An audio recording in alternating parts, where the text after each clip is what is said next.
안녕하세요. 신우 때문에 결혼 생활에 종지부를 찍게 된 30대 여성입니다.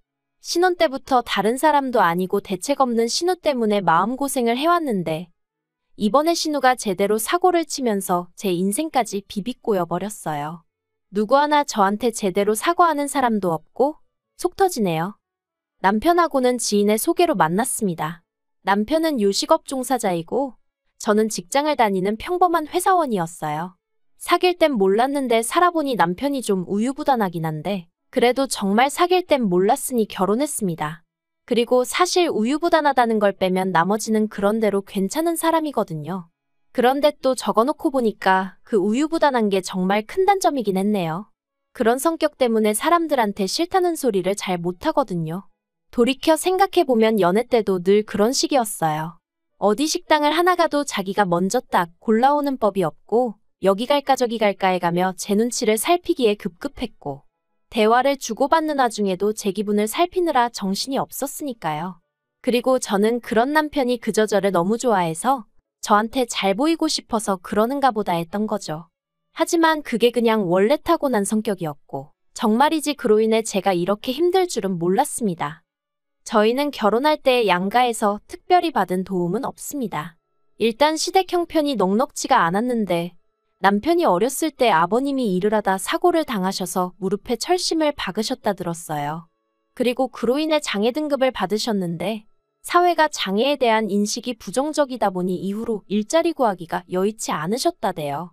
그래서 저희 결혼할 때도 그렇고 지금까지도 그냥 아는 분들 통해서 조금씩 소일거리 받아다 하고 계십니다. 그리고 사정이 그렇다 보니 어머님은 어머님대로 식당 일도 하시고 건물 청소도 하시고 그러다 지금은 몇 년째 요양원에서 어르신들 도와드리는 일을 하고 계세요. 그러니 결혼할 때 시댁에서 도움을 받는다는 건 상상도 할 수 없는 일이었지요. 그리고 저희 친정부모님도 두 분 앞으로 살고 계신 집 한 채 있으셨고 노후 준비나 되어 있는 정도였지. 딸 시집 보낸다고 1억이고 2억이고 척척 내주실 형편은 아니셨어요. 그래서 표현이 좀 그렇긴 한데 겸사겸사 양가의 손은 벌리지 않고 남편이나 저나 서로 모은 돈만 가지고 결혼하자고 얘기가 된 거고 저는 불만 같은 건 전혀 없었습니다. 그리고 그렇게 저희는 서울 끝자락에 위치한 빌라 전세를 얻었습니다. 방둑한 화장실 하나로 신혼부부인 저희가 살기엔 적당한 곳이었어요. 여담이지만 집들이 때 시부모님께선 방이 하나가 남는 거 아니냐며 여기 우리가 들어와서 살까 하는 농담을 하셨는데 순간 심장이 벌렁벌렁 거리더라고요. 실제로 아닌 게 아니라 저희 결혼할 때 합가는 어떻게 생각하는지 어머님이 두세 번 저를 떠보신 적도 있으셔서요. 나중에 덧붙이시기를 1,000원 한 장 못 보태주니 미안해서 집이라도 내어줄까 하는 마음에 하신 소리였다고는 했지만 저희 시부모님도 저희와 마찬가지로 방둑에 화장실 하나인 빌라에 살고 계셨으니 이러나 저러나 가당치도 않은 이야기였죠.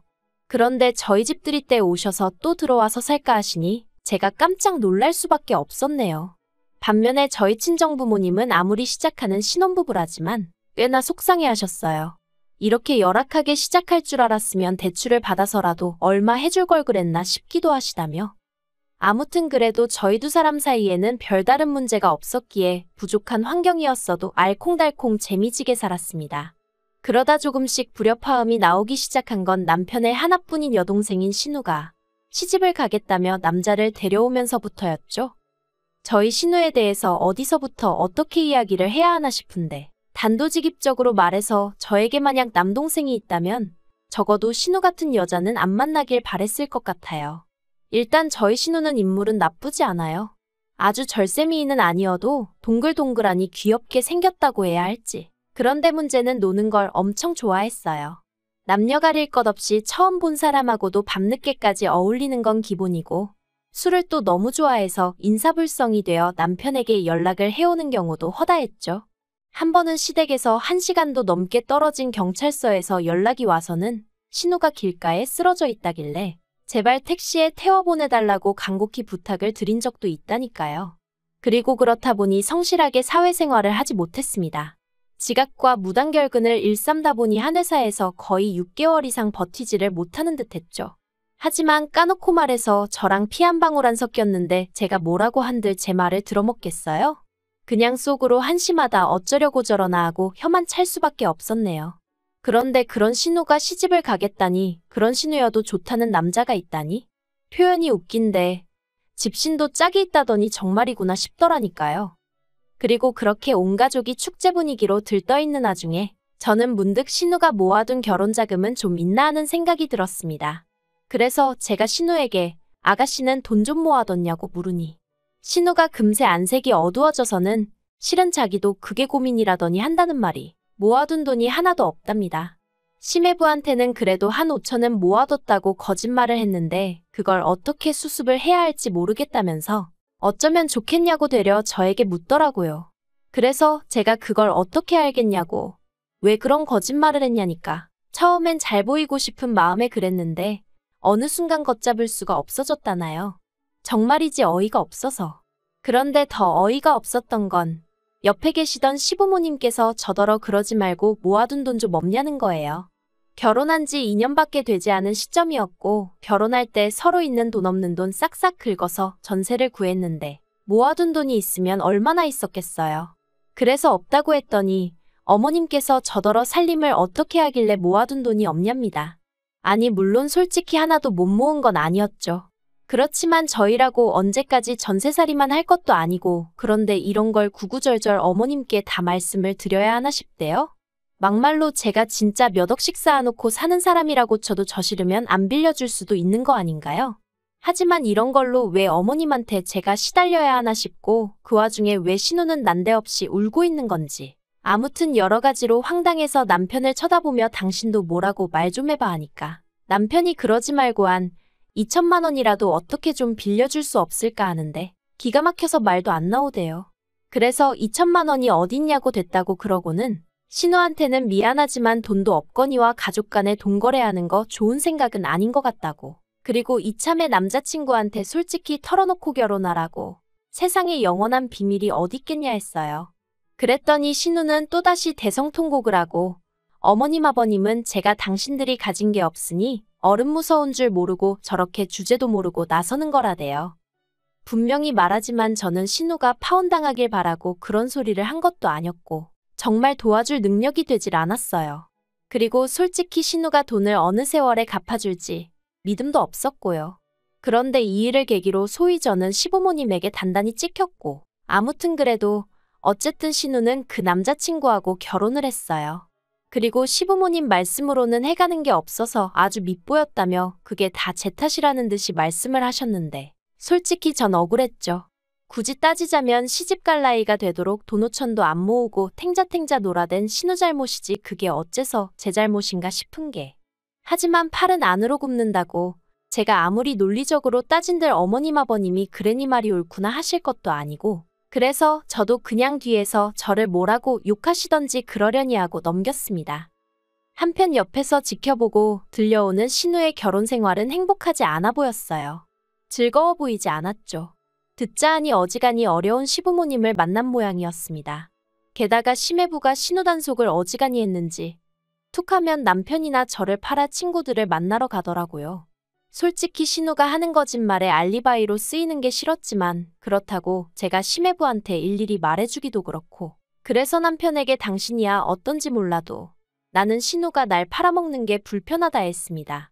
나중에 혹시나 무슨 일이라도 생기면 시매부 입장에선 나랑 신우가 한통속이라고 오해할 수도 있지 않냐고. 그런데 나는 뭐가 됐던 간에 남의 가정사에 조금도 얽히고 싶지 않으니 당신이 신우에게 자리하기에서 나는 팔지 말라고 얘기 좀 해달라고 부탁을 했죠.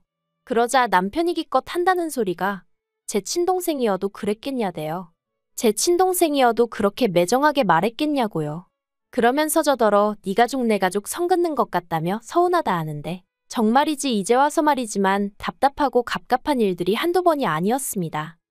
하지만 결정적으로 시댁 식구들과 연을 끊는 것도 부족해 아예 남편과 이혼을 결심하게 된 일이 있었으니 그건 저도 남편도 아닌 신우의 바람이었습니다. 신우가 어쩌다 시매부한테 들켰는지는 온 가족이 저에게 쉬쉬를 해대니 모르겠어요. 하지만 시매부 말이 신우가 바람을 폈고 그 상대가 저랑 같은 회사에 다닌답니다. 그런데 더 황당한 건 신우가 제가 소개시켜준 사람이라고 그랬다는 거예요.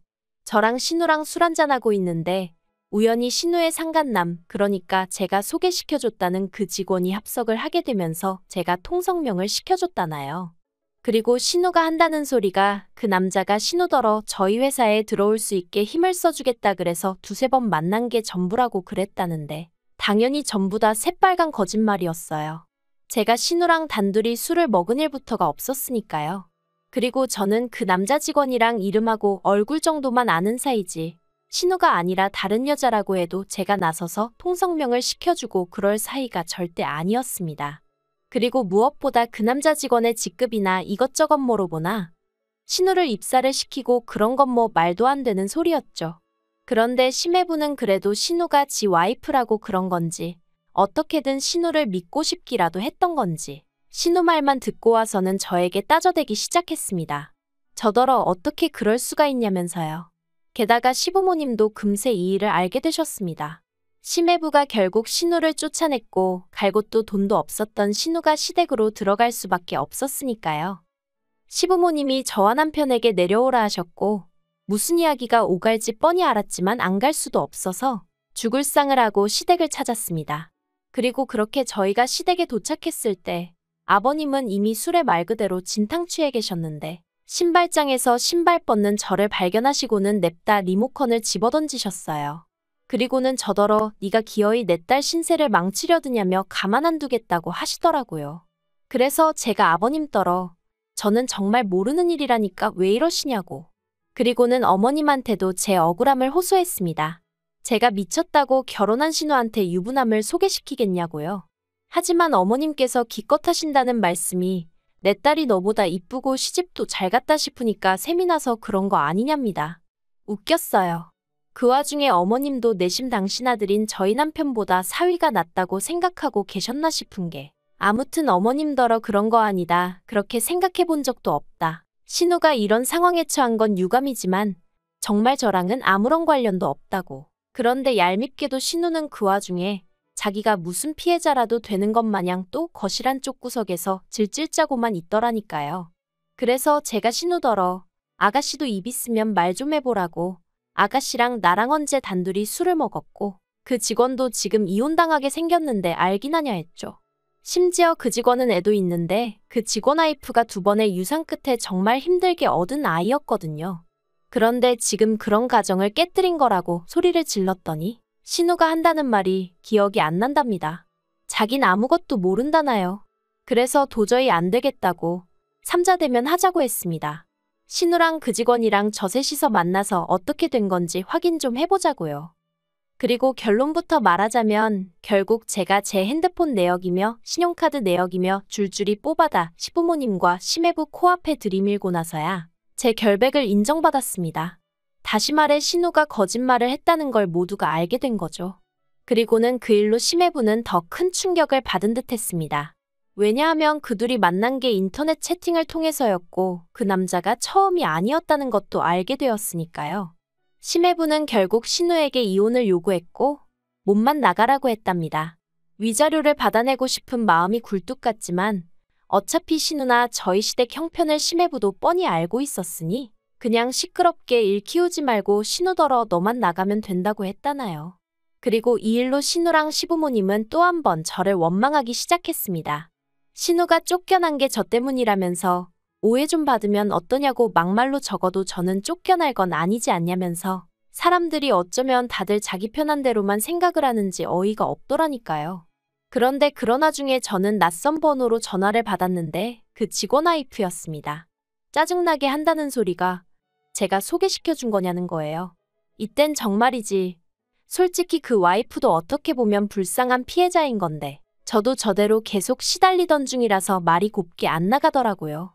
그래서 한 번만 더 제대로 확인도 안 해보고 헛소리하면 명예훼손으로 고소하겠다고 엄포를 놨습니다. 그리고 나한테 이럴 게 아니라 상간녀 소송을 하든 뭐라든 당신도 당신 할 일을 하라고 했죠.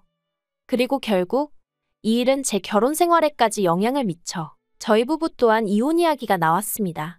정확히 말하자면 제가 먼저 남편에게 이혼 이야기를 꺼냈어요. 이 집안에서 내 편은 하나도 없다. 당신마저 당신 동생이 불쌍해서 어쩔 줄을 몰라 하지 않냐고요. 그러니 이쯤에서 나는 놔달라고 했습니다. 시부모님하고 당신하고 신우하고 넷이 똘똘 뭉쳐 한번 잘 살아보라고. 나는 그만 빠져주겠다고요. 그런데 어이없게도 제가 모든 걸 자포자기하는 심정으로 이혼 이야기를 꺼냈더니 남편이 자기가 미안하다면서 한 번만 더 기회를 주면 안 되겠냐대요. 자기도 그렇고 시부모님도 그렇고 신우가 원래 거짓말도 잘하고 그러는 거 다 알고 있었는데 그래도 용케 좋은 남자 만나서 결혼도 했고 그렇다 보니 어떻게든 그 결혼이 깨지지 않았으면 해서 차라리 신우 말을 믿어주고 싶었다나 어쨌다나요. 황당해서 처음엔 뭐라고 말도 제대로 안 나왔어요. 100번 양보해서 피는 물보다 진하다고 신우를 지켜주고 싶어 그랬다? 이해할 수 있다 쳐요. 하지만 저는 무슨 죄냐고요. 그리고 이번에 그냥 이렇게 넘어갔다가 막말로 이런 일이 또 있지 말란 법이라도 있나요? 그리고 지금은 애도 없지만 애까지 생긴 마당에 제가 이런 일을 또 겪는다고 생각하면 그땐 정말 이혼하기도 쉽지 않을 거고 제 억울한 마음은 누가 알아주냔 말이죠. 그래서 안 되겠다 했어요. 이혼해달라고 아니면 긴 싸움이 될지라도 소송하겠다고요.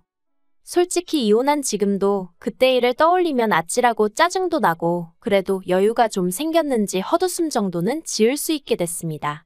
이후로는 들은 이야기는 별로 없어요. 다만 남편 가게는 왜인지 폐업을 했고 그 직원은 회사를 관뒀죠. 신우 한 사람으로 인해 저도 저지만 몇 사람의 인생이 어그러진 건지 그래도 시부모님은 여전히 하나뿐인 딸이라고 아픈 손가락이라고 감싸고 돌고 계시려나요? 어쨌든 이제 신경 쓰지 않으렵니다. 이래서 결혼할 땐 배우자간만 볼 게 아니라 부모도 보고 형제도 보고 그 친구들도 보라는 건가 봐요. 비싼 값 치르고 인생 공부 안 셈 치려고요.